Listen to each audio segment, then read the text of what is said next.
All right, dealing with a lesson today with volume. We're going to take a look at the idea of volume and how we measure it. Pretty simple if you understand area. Volume's just the third dimension instead of just two dimensions. And look at volume of prisms and cylinders. They're calculated more or less the same way. They get the same formula. Pyramids and cones go the same way. Spheres are their own oddball, and then we'll actually deal with oddballs. So this is really not a killer topic. The idea of volume is pretty simple. A segment theoretically doesn't take up any space, so it's not good enough to measure area or volume, but it can measure length. Then we talked about, or you should have seen dealing with area, that we measure area in squares. We talked about why we use squares, so you can refer back to there if you need to know why. Then to take up space, and this is hard to draw on here, we go to something that takes up space, and I didn't draw this one very well, but we use cubes. Well, that one's terrible. Let me see if I can do better. There we go. That one looks a little bit more like a cube. There we go. Alright, so we use cubes because cubes take up space. So as I have a shape, say like a cylinder, flat space can measure the surface area, but it can't take up space on the inside to tell me how many cubic units are in there. So we put in little cubes on the inside, and this is just basically impossible for me to draw. The idea is that I keep stacking those guys and stacking those guys and stacking those guys. Eventually get to the place where I can fill up the space with these little cubes. And by knowing how much space in these little cubes can tell me how much space is in there. So that's pretty much the idea of volume. We use cubes. The units are going to be cubed in the same way. 1 centimeter here and 1 centimeter there made this 1 square centimeter. This is 1 centimeter by 1 centimeter by 1 centimeter. So it's 1 centimeter cubed. That's actually why that's called cubed as well, in case you didn't know. Alright, the volume of prisms and cylinders is pretty simple. I do want to introduce you a little bit to this concept. And again, I want to deal with cylinders because this is something that occurs often. If you've ever gotten a shot, you've been injected with a syringe that has a little point on the top, and they have this little graduated thing in there so the nurse can measure out the right amount or whatever it is. Cars are measured this way as well, because what happens is as area moves over space, you create volume. All right, so what I mean by that is this. Say, for example, this is a car cylinder. And this thing goes up and down, a little explosion takes place in there, pushes this thing down, which pushes a little crank that turns the motor, etc., etc. What I'm after here is actually the volume. As this thing pushes up, it obviously condenses the volume, so it lets a little gas and a little air in there, sparks it so that it explodes and pushes this thing down. Well, as this thing gets pushed down, it creates more volume in here, because obviously the explosion needs to take place in space. It can't take place on a plane or on a segment. It has to take place in a space. Well, as that space expands, you're pushing this circle down, but as that circle moves through height, it creates more and more volume. So the explosion creates more volume, then it condenses back down so there's no space, and then the explosion produces volume, and so on and so forth as it works in a car. Same thing, principle happens with a syringe. As the nurse nicely injects you with this venom, and I'll just make it a simple one here, she pushes down a little plunger, and that little plunger here pushes down and restricts the volume that's in here. Well, that tip of that plunger is a circle, and as that circle moves down, it's creating actually more space up here and less volume down here, but as that area of that circle moves down through this space, it's pushing the stuff out of here, which pushes it into your skin, creates pressure. There's a lot of science involved there as well, but the key that I'm after is the idea of the volume. Okay? As she pushes that thing down, she's decreasing the volume, so she's moving this circly thing over a height, and that's where volume comes from. So the volume of these shapes is really simple. If you had a syringe that has a very small circle and very long, right? As you move through that space, this is not changing a whole lot as that circle moves at a certain speed. If I moved at the same speed with a syringe this big, obviously I'm pushing a whole lot of gook into whoever the person happens to be. So if these are moving at the same speed, this one's obviously creating more volume, because as that height changes constantly, this thing has a bigger area, which means the volume is going to be bigger. So the volume formula is really simple.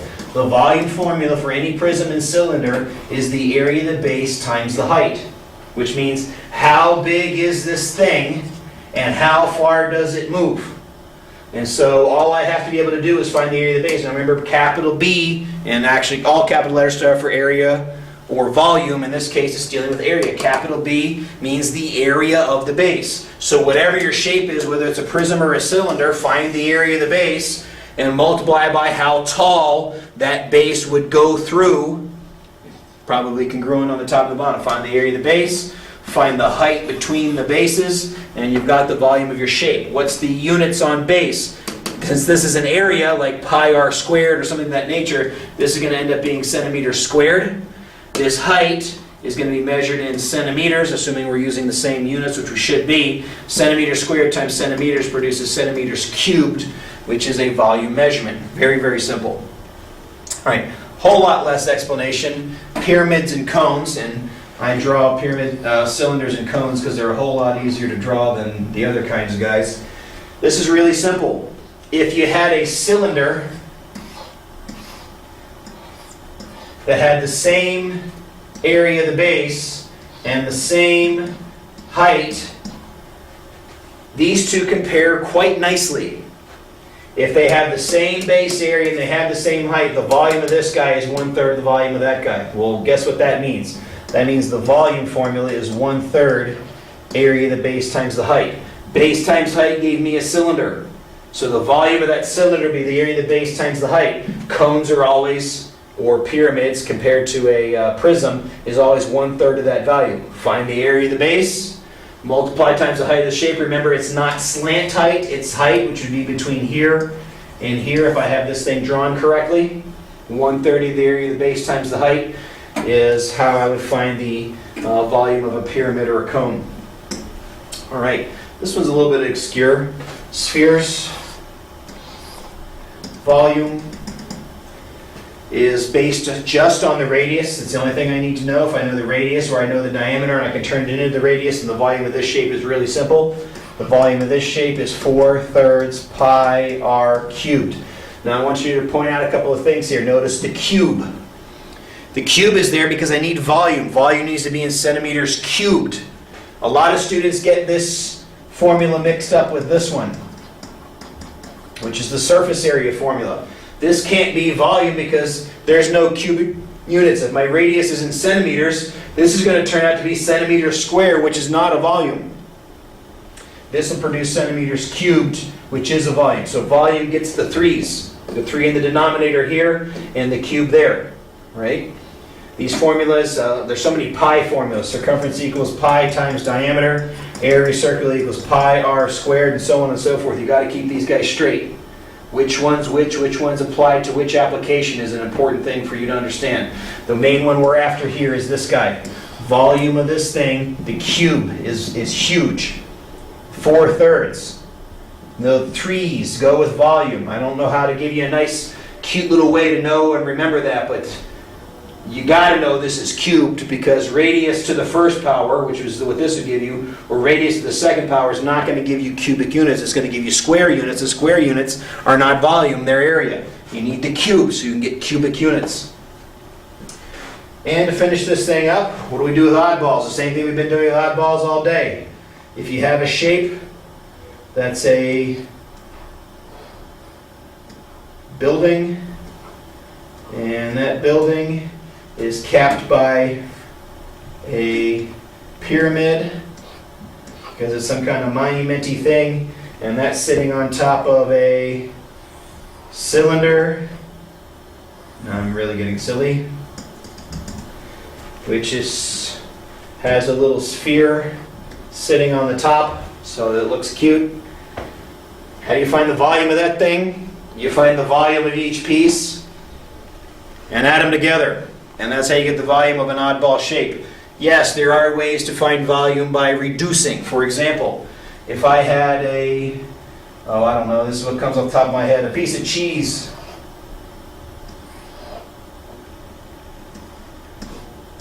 and I needed to know the volume of the cheese that was left with this slice missing out of it, then maybe I would find the whole cylinder and subtract out the volume of that thing that's in there. Or that gives me an idea. What if it was a piece of cheese like this? How do you find the volume of that?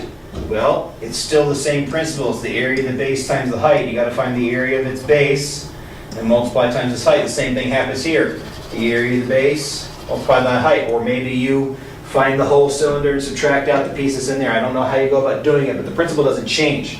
If you have something that has two parallel bases, then it's the area of the base times the height. If you have something that comes to a point, 1/3 area of the base times the height. If you have a sphere, what is it again? 4/3 pi r cubed. Okay? That's it.